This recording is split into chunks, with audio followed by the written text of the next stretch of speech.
And then one last thing, and I know that's not even why we're here. We're here to talk about green initiatives, but I just figured maybe along the way we could clarify a couple of things. When a piece of property goes into trust, it's like it's as you said, the property that much of the activity is on is in trust, and that's held by the federal government. And what was the rationale for putting land into trust? Is it so that it could not be parceled off, or sold, or that sort of thing? Right, and you know, and that goes back to a number of issues that have happened, and there have been times that things like that have happened. So, you know, with the discussion that occurred on one of our fee to trust parcels or applications, you know, there was a lot of concerns about what does it mean, and essentially what it means is that our tribe has ultimate control over the land to develop it, or to not develop it, and the federal government is the trustee of the land. So in many cases, some of the jurisdictional issues go away because then we're not dealing with a number of different governments saying what you can and cannot do on the land. Mm-hmm.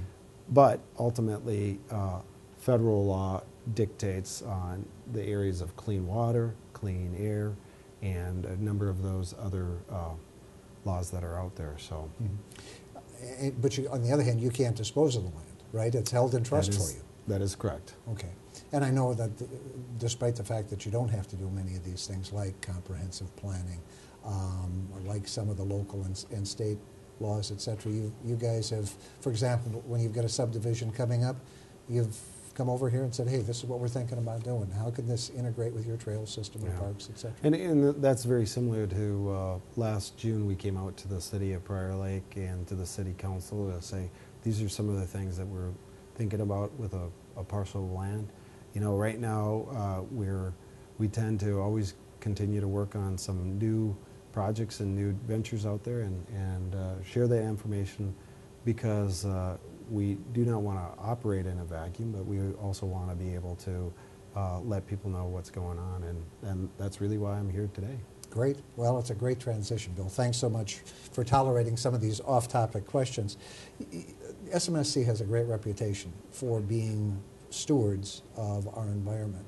Where does that come from? Is that a recent concept, or is that something that has long historical roots? Well, for us to be environmentally conscious comes on probably about 3 or 4 points.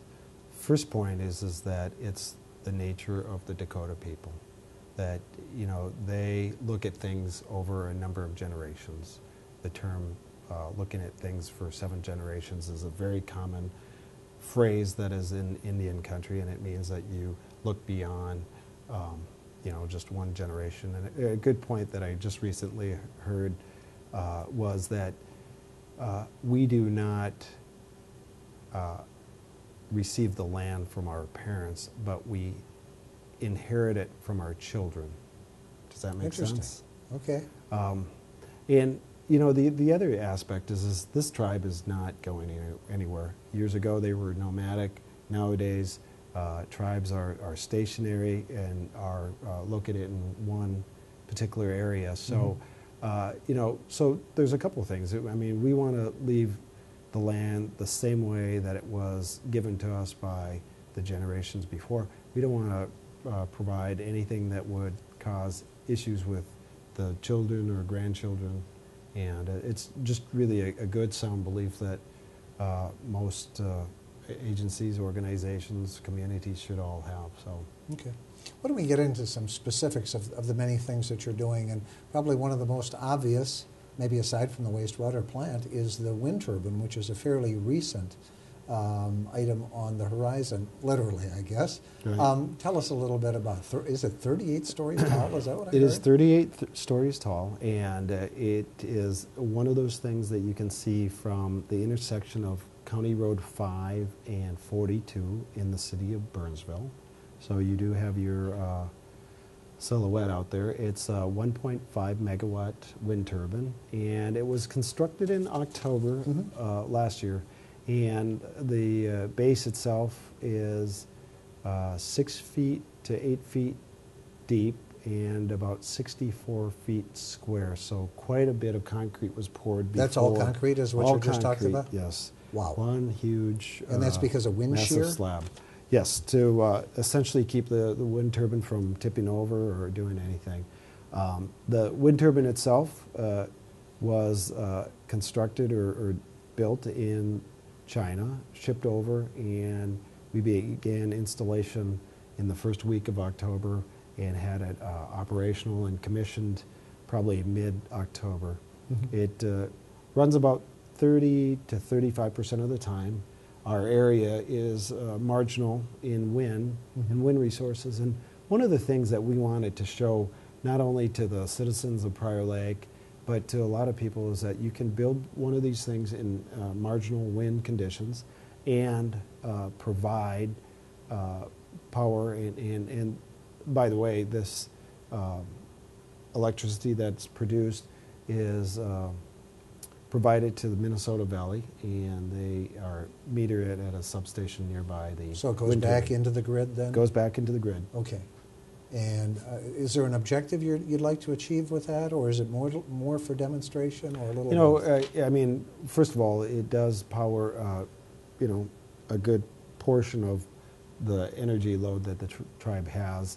And residential load now, or residential load, okay. But essentially what we're trying to do is build something and look at maybe possibility of maybe adding some down the road. So right now we're very pleased at the operation. We have a couple of things that we're working on to kind of see how it goes. So you know, it's one to show other Indian tribes that it can be done. It can be designed, built, constructed, owned, and operated by an Indian tribe. But we're also sharing that information with a lot of the local community groups around there. So, now, in a lot of cases, you're not subject to some of the codes, et cetera, that others are, just because of your unique nature. But you didn't just wander out there someday and say, you know what, I wonder how many cubic yards of concrete we should anchor this thing with. Someone installed this that had an idea what they were doing. That's a good point, Frank, because a lot of people think that because of us being an Indian tribe that we don't have to follow the uniform building codes. But we've adopted the uniform building codes over the years, and it's been very successful. We follow it to the T.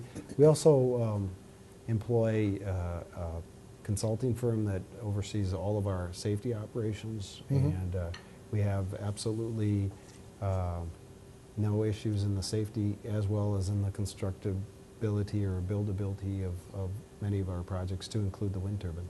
All right. Water resources. You folks have your own domestic water source, right? Yes.